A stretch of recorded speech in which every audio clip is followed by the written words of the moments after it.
ఉందాము ఏమంటదో ఏం కథో ఒక్కసారి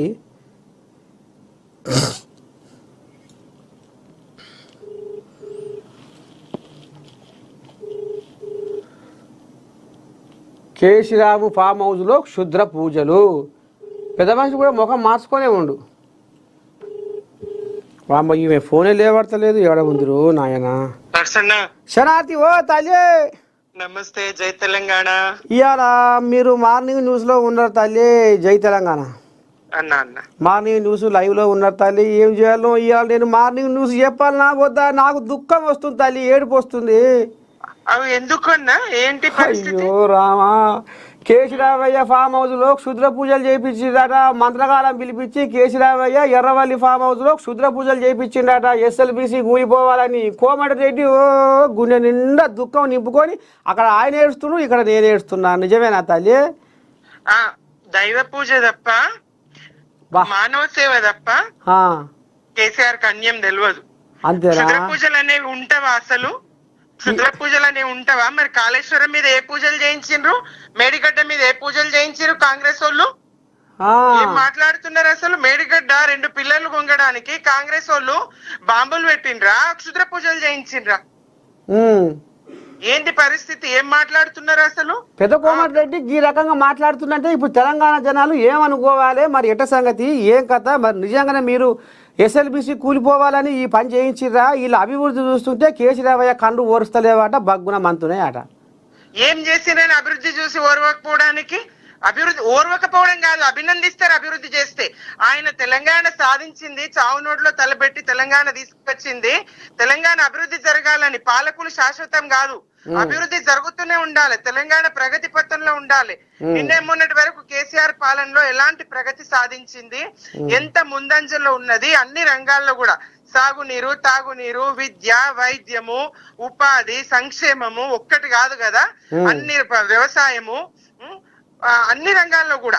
అట్లా ఇప్పుడు ఆయన కోరుకుంటాడు. అది పాలన తన చేతిలో ఉండాలని కాదు, తెలంగాణ బాగుపడాలని కోరుకునే మనిషి కేసీఆర్. దానికోసం ఆయన తెలంగాణ బాగు కోసం, తెలంగాణ సాధన కోసం ఆయన నమ్ముతాడు భగవంతుణ్ణి, పూజలు ఆరాధనలు చేస్తాడు.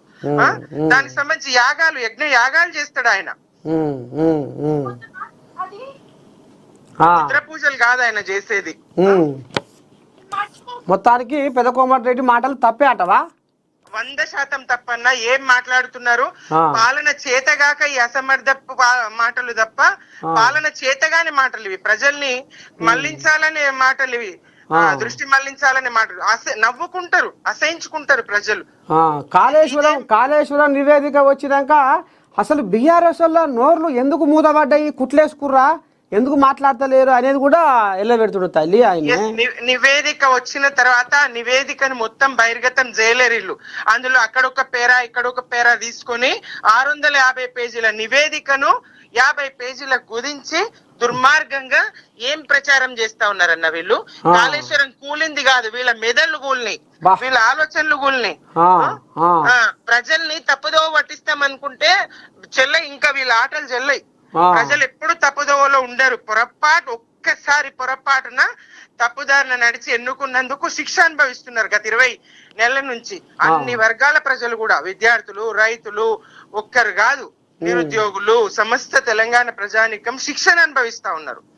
ఈ మెదడు లేని పాలన చేత గాని అసమర్థ కాంగ్రెస్ ఇట్లాంటి మాటలు మాట్లాడి ఇంకా నవ్వుల పాలవడం తప్ప ప్రజల్లో వీళ్ళకు వచ్చే ఇదేం ఉండదు. క్షుద్ర పూజలు ఎట్లా చేయిస్తారు? వాళ్ళ క్షుద్ర బుద్ధే క్షుద్ర బుద్ధి వాళ్ళది. మంత్రగాళ్ళం పిలిపించి క్షుద్ర పూజలు చేసిర్రు. అందుకనే బీఆర్ఎస్ ఏడుపుల కారణంగానే శవాలను బయటకు తీసే పరిస్థితి లేదు. బీఆర్ఎస్ వాళ్ళు ఏడుస్తున్నారు కాబట్టి ఈ టన్నెల్ పనులు ముందుకు సాగలేదు అనేది ఇప్పుడు ఆయన అంబాయం. కాళేశ్వరం మీద మేడిగడ్డ 2 పిల్లలు కుంగడానికి మరి మీ ఏడుపు కారణమా? ఏం మాట్లాడతారు? మీ అసమర్థత అన్ని. ఇప్పుడు ఎప్పుడో జరిగిందని కాళేశ్వరం 2 పిల్లలకి అంత గొడవ చేస్తుండ్రు. ప్రాణ నష్టం జరిగింది ఎస్ఎల్బిసిలో, కోట్లాది రూపాయల నష్టం జరిగింది. ఇంతవరకు జరిగినటువంటి పనులు ఎందుకు కొరగాకుండా పోయినాయి? ఇది రిపేర్ చేయొచ్చు, మేడిగడ్డ రిపేర్ చేయొచ్చు, సాగుకు యోగ్యమైనటువంటిది, అన్ని ఫలాల్ని మళ్ళా పొందదగ్గది, దీని వల్ల నష్టం లేదు. కానీ ఎస్ఎల్బిసి పూర్తిగా కొలాప్స్ కదా అది. ఎందుకు ఏళ్ళ శ్రమ వృధా అయిపోయింది కదా, వీళ్ళ తొందరపాటు, వీళ్ళ మూర్ఖత్వము, వీళ్ళ అవినీతి. పని జరగాలే, జేబులు నిండాలి అంతే. వీళ్ళ అవినీతికి, కాంగ్రెస్ అవినీతికి మరి ఒక నిదర్శనంగా అక్కడ ప్రాణాలు బలైనవి, శవాల్ని బయటకు తేలేని అసమర్థత కదా.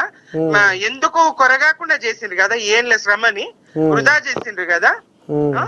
కోట్లాది రూపాయల ప్రజాధనాన్ని దుర్వినియోగం అయిపోయింది కదా, 100% దుర్వినియోగం అయిపోయింది. అది ముందుకు పోతే వెనుకకు రాదు అందులో ఉన్నటువంటి మిషన్ యంత్రం.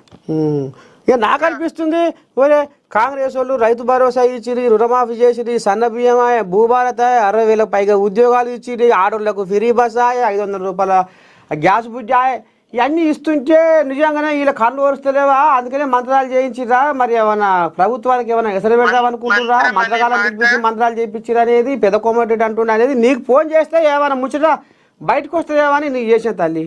మంత్రం అనే మాట అంతా ఒట్టిది. వీళ్ళన్ని ఏది ఇందాక మీరు చెప్పిన జాబితా ఏది సంపూర్ణంగా జరగలేదు, దానికి సంబంధించిన పనులు. ఆ సన్న బియ్యం ఇప్పుడు కొత్తగా ఇయ్యలేరు. మేము గురుకులాల్లో, హాస్టళ్లలో ఎప్పుడో మరి పురుగులన్నం తినలేక పిల్లలు ఇబ్బంది పడుతున్నటువంటి పరిస్థితి. అన్ని హాస్టళ్లలో కూడా సన్న బియ్యం బువ్వ పెట్టిండ్రు. అట్లనే 4-5 దఫాలు రేషన్ లో కూడా సన్న బియ్యం ఇచ్చారు, కానీ దానికి ప్రచారమే లేదు.